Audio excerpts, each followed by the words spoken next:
Hello, everybody. Welcome to Lecture 5. Today we're going to be talking about composition of matter and kind of the building blocks of atoms and molecules and some of those basic building blocks in chemistry. So go ahead and pull up the PowerPoint here.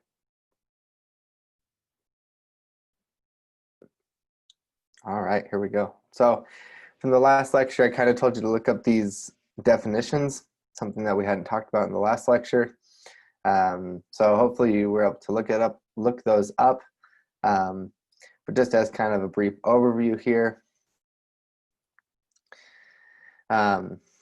So matter would be anything that has a mass, right? Anything that you can see, touch, whatever. Wood, water, whatever. Okay, and so then there's some different categories you could break that up into, right? So a mixture, there's two different kinds. There's homogeneous mixtures. So mixtures of different molecules that appear to be all the same, right? So if you look at kind of like a piece of brass here, or I guess this is a vase of brass.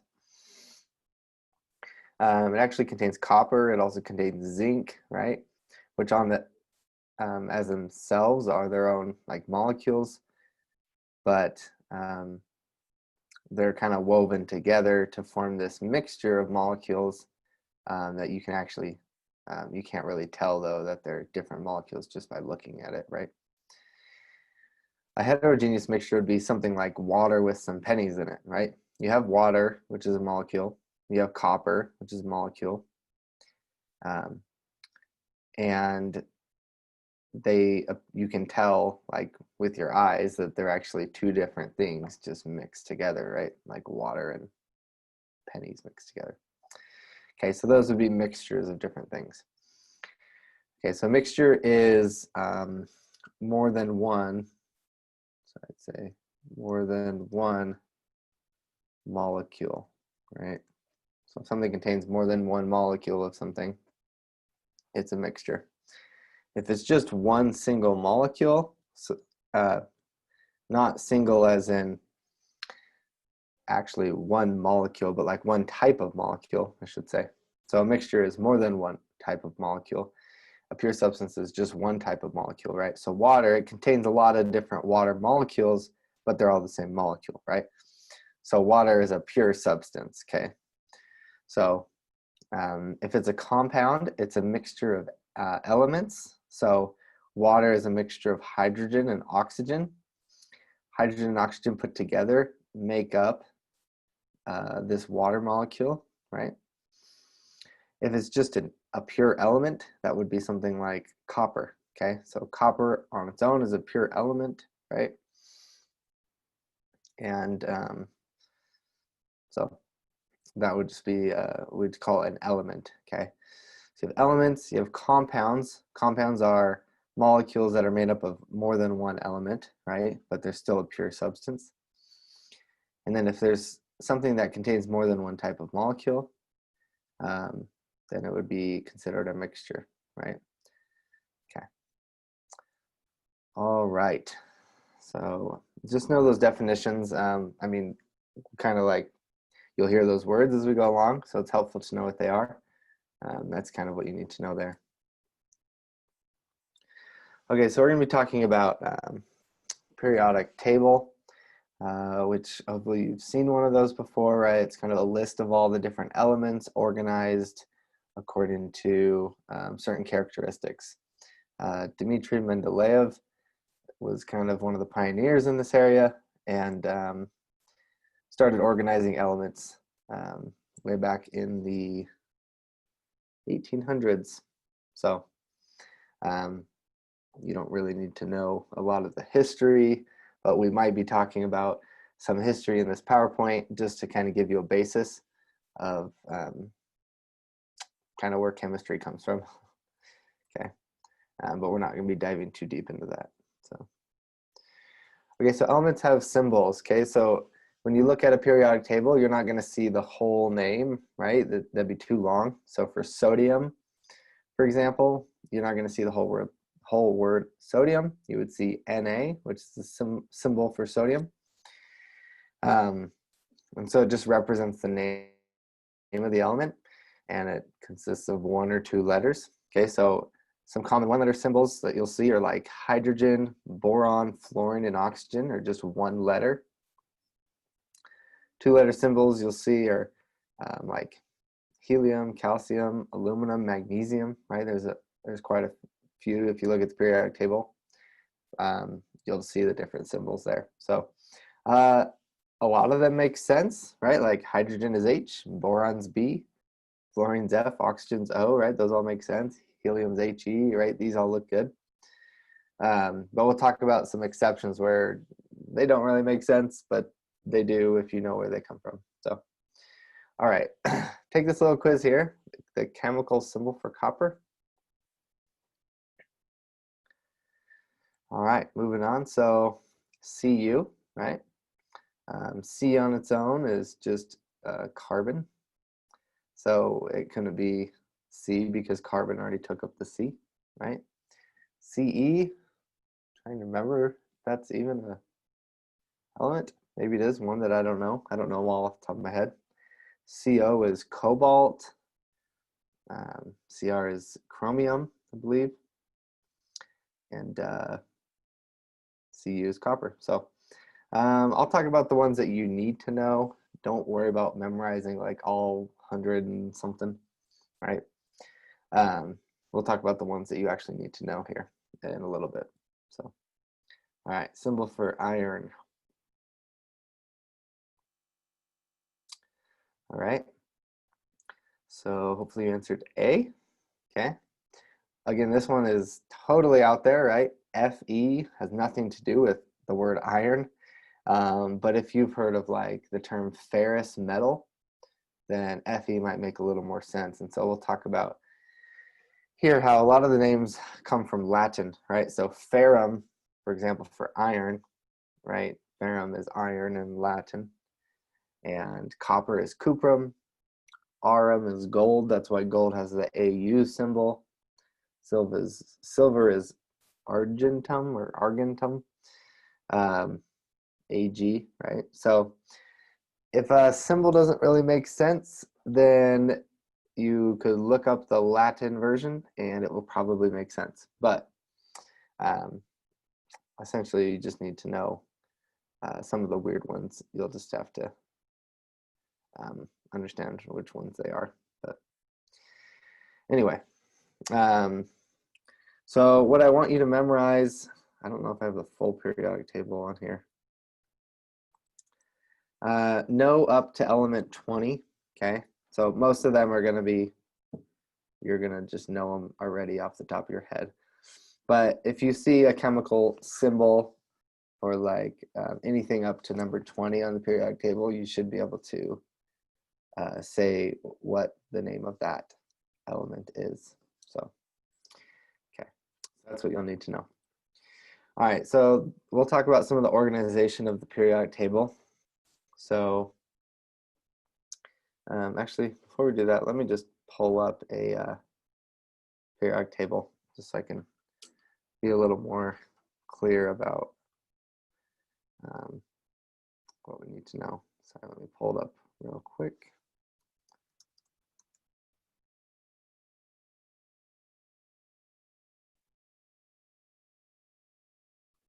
All right, so I can share this with you guys.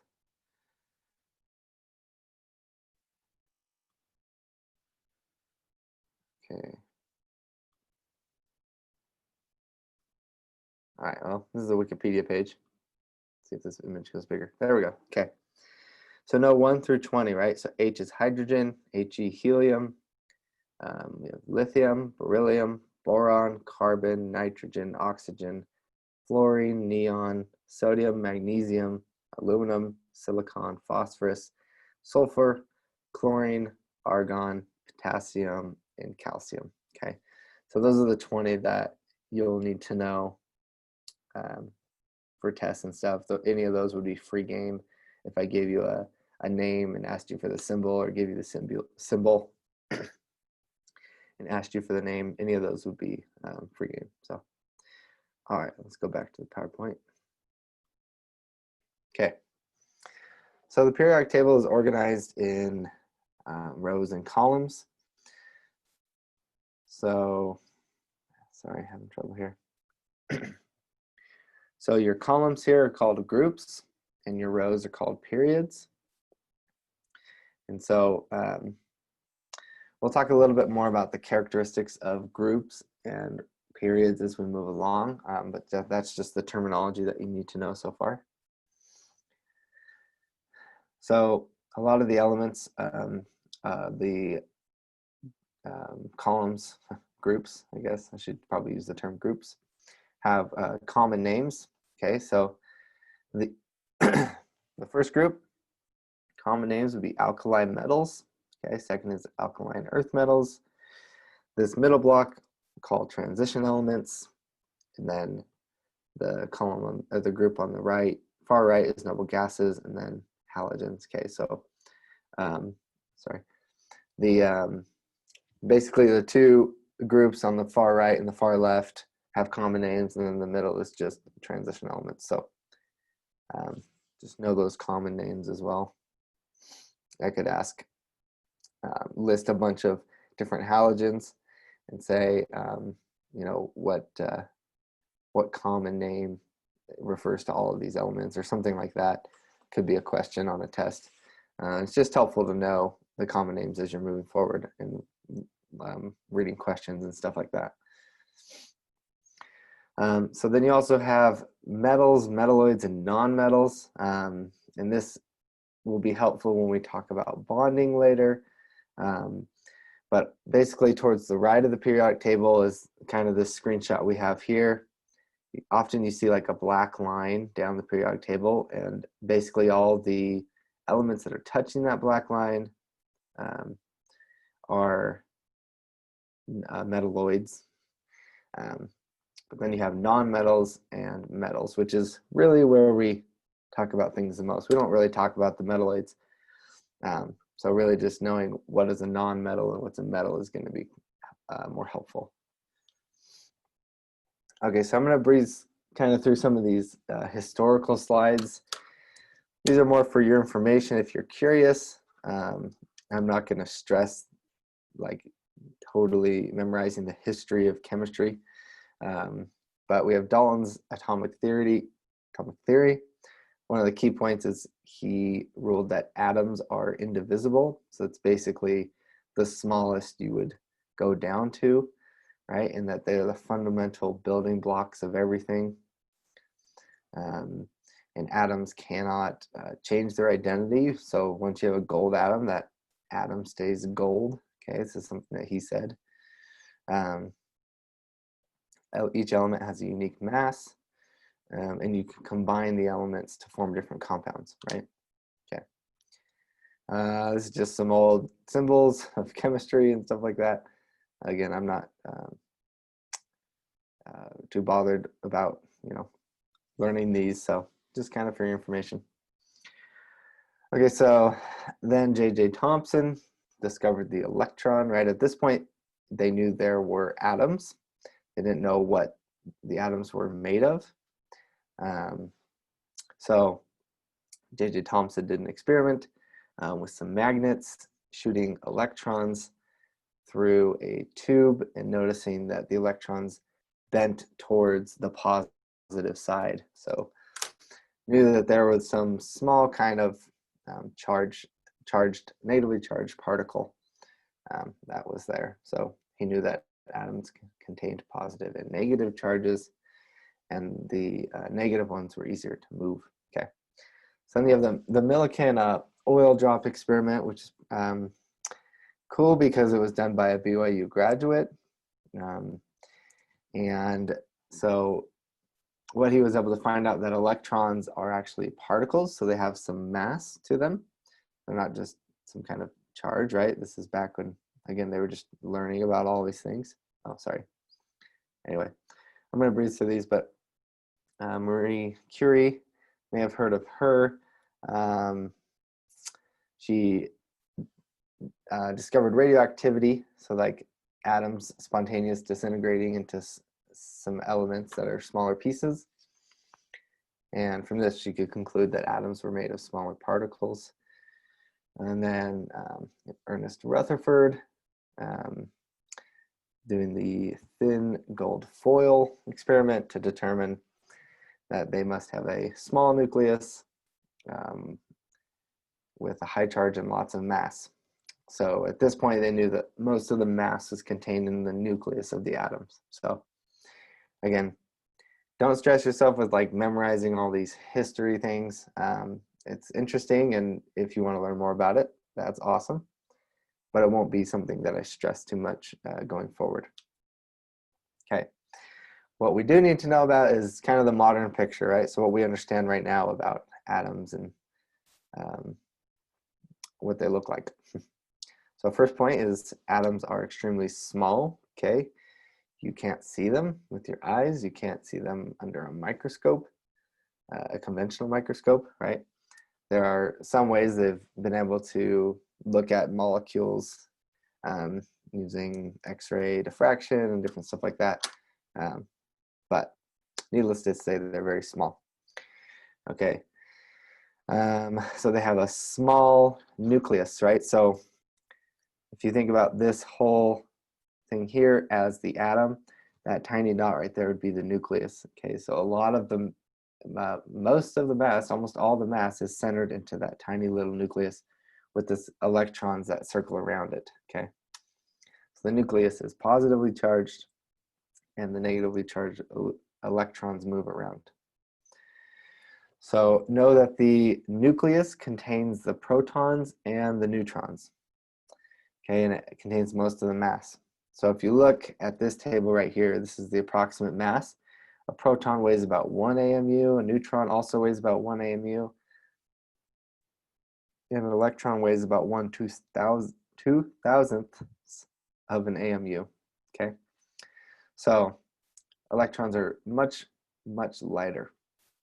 So most of the mass there you can see is centered in the nucleus where the protons and neutrons are. Again, electrons fill the space around the nucleus. And for a neutrally charged atom, the number of electrons is going to equal the number of protons, which makes sense, right? Because if you have 6 positive charges, in order for that to be a neutral atom, you're going to need 6 negative charges to cancel those out, okay? All right. And then this last point here I think is really important. The number of protons is unique to each element. So the proton number is basically, this is like the identification or the ID of the element. So we'll talk about how sometimes elements have more or less neutrons and it's still the same element, right? You could have carbon with 6 neutrons or carbon with 8 neutrons, but it's still carbon. You can't, or you could have carbon, say you have carbon with 6 electrons or carbon with 7 electrons, for example, still carbon, one is just charged and the other one's neutral. But you can't have carbon with 6 protons or 7 protons, okay? 7 protons is nitrogen, 6 protons is carbon. So the number of protons determines which element it is, okay? Number of neutrons and electrons may change for a given element, but the number of protons is unique to that specific element. All right, so on the periodic table, you'll generally see symbols like this. And so the middle is the atomic symbol. Okay, so that's the atom symbol. It tells you what it is. This is magnesium. Okay. All right, and then we have the atomic number, which is 12. So that's going to be, the atomic number is like the identification, right? That's the number of protons that magnesium has. And then you have the atomic weight. So that's the weight of the protons plus the neutrons plus the electrons. All right. So yeah, this little thing here. So magnesium, you might have noticed, right? We know we have 12 protons, okay? And then it says the mass is 24.305. Well, we know a proton weighs about 1, a neutron weighs about 1, an electron's about 1/2000th of a AMU. So this mass doesn't really make sense, right? Why is there a third of a neutron or a third of a proton in the nucleus? And we'll kind of talk about where these weights come from as we move along. So these come from different isotopes. Okay, so here we can see magnesium, like we just talked about. There's 3 isotopes. So an isotope is an element with different number of with a different number of neutrons. Okay, so here's these different 3 isotopes. So this first one here, there's 12 protons, right? Because this is the identification number, right? This tells us it's magnesium. So you can see that the 12 never changes because all 3 of these are magnesium. All of them are neutrally charged, right? If it's charged, you would see a little charge here in the top right corner. So they're all going to have 12 electrons because the electrons and protons are equal for a neutrally charged atom. But the total mass is different on all these, right? This one is 24. So we know that protons weigh about 1 and neutrons weigh about 1. So if the total mass is 24 and there's 12 protons, 24 minus 12 would mean there's 12 neutrons. In this one, we say the mass is 25 minus 12 protons would mean we have 13 neutrons. And in this isotope, the mass is 26 minus 12 protons tells us that there are 14 neutrons in that isotope. So you can see these 3 isotopes are all magnesium, but they contain a different number of neutrons. So the actual, we kind of round it to 1, right? But the actual mass of this is going to be 23.99. This one will be 24.99. This is 25.98, okay? So then what we take into account is the percent abundance. All right, so if you took a random sample of 100 atoms of magnesium, about 79 of them would be magnesium 24. About 10 of them would be magnesium 25, and about 11 of them would be magnesium 26. So when you see the reported mass on the periodic table, it's really an average mass of all 3 isotopes, because you're never going to just have 1 atom of magnesium, right? If you're going to grab a chunk of magnesium, it's going to have 78.7% of magnesium 24, have about 10% of magnesium 25, and about 11% of magnesium 26. So the average mass of that is what you would see on the periodic table, because that's going to be what you'd measure, right, when you look at it. And so the way they calculate the average mass isn't simply adding these 3's up and dividing by 3, right? That would be incorrect because there's not an equal number of each of these, right? There's more of the 24. So it's going to lead towards the mass of 24. And we'll talk about exactly how they calculate it in the last slide, I believe. But the atomic mass that you see, like I said, is the average or the weighted average. So weighted more heavily towards the one that's has a higher abundance in nature. So that's why you see 24.305 for the mass of magnesium. Okay. And we'll go through the calculations a little bit later, but you can see it there at the bottom. Okay. So looking at these symbols, we kind of looked at these in the last slide, but I hadn't really explained them. So A is the mass number, right? So that's the number of protons plus the number of neutrons, because a proton and neutron each weigh about 1. And then Z is your atomic number, right? That's your proton number, okay? So we could figure out, from this symbol, we can figure out a lot. If we have the total mass up here and the number of protons here, right, we can take the total mass, which is A, subtract the number of protons, Z, and we can get the number of neutrons. And since it's a neutral atom, we just know the number of electrons and protons are equal. So we can figure out how many neutrons, how many electrons, and how many protons are there with the isotope symbol. So let's do magnesium for an example. So the 25 here tells us the total mass. So this is the mass of the protons plus the neutrons. The 12 here just simply tells us the number of protons, okay? So protons, we have 12, right? Neutrons, we're going to have the total mass, because that's the protons plus the neutrons, minus the number of protons, and that's going to give us the number of neutrons, which is 13. And then the number of electrons just equals the same number of protons, right? So we have 12, 12, and 13. Okay. So go ahead and try this on your own. Try and figure out how many neutrons are in one atom of this chlorine molecule. All right. All right, we'll come back and answer this. So we know that there's 17 protons. Okay, okay. So we have 17 protons from this number right here. Okay, so this is the number of protons. Then we have the total mass up here, 37. All right, so 37 minus the number of protons is going to give us the number of neutrons, which is 20. Okay. All right, so here we'll talk about more about how we calculate the weighted average. Okay, so we want to know, given these two isotope masses, what would be the reported mass of copper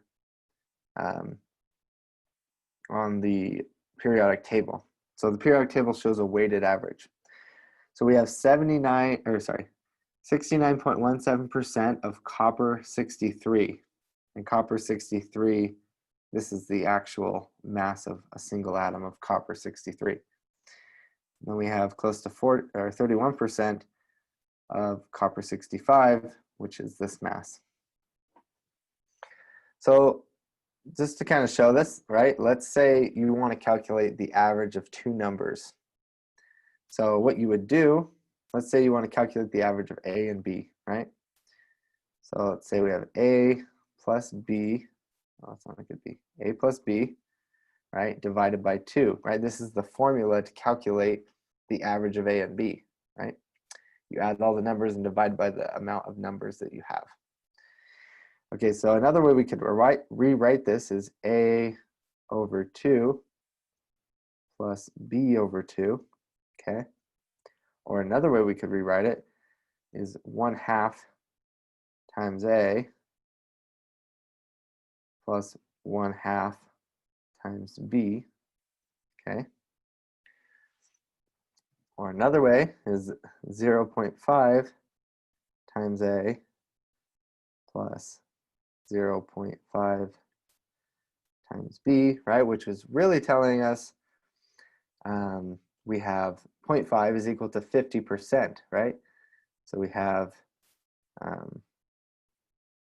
50% times A plus 50% times B, right? And let's say we had a C here, right? A plus B plus C over 3. We could walk this out and we'd see it's 1/3 times A plus 1/3 times B plus 1/3 times C. And so really an average, the way to calculate an average is you multiply the percent abundance times that value, and then you add it to the percent abundance times the other value, okay? So it's simplified like this generally, but this is kind of what you're doing when you calculate an average. When you calculate the average of two numbers, you're just saying each one is equally abundant, right, in that calculation. But in chemistry, we're actually changing the percent of, or not changing, but there is a difference in percent of abundance. One is actually more abundant than the other. So we have to look at that. So really all you do is you take the percent abundance, right? So 69.17% times the mass, so 62.9296. Okay, and then you add it to the other one, which is 30%, 30.83% times 64.9296. 9278. Okay, add those together and you're going to get your weighted average for the two. So showing it here, we have 69.17% in decimal form is written like this, right? Okay, so that's in decimal form, times the actual mass of that isotope plus 30.83% written in decimal form times the mass of that isotope is going to give you the weighted average, and this would be the value that you would see on the periodic table. So let's see here. All right, that's pretty much it for the for that lecture. Make sure you're just understanding kind of the basic building blocks for atoms and how to determine the number of protons, neutrons, and electrons given a atomic symbol. And then also knowing a little bit about the organization of the periodic table, and start working on learning the atoms 1 through 20. Just know the name and the symbol. So for carbon, know that it's C, and for nitrogen, know that it's N, that kind of thing. Just for the elements 1 through 20, okay. And that's about all I think you need to know for this lecture. So we'll see you next time.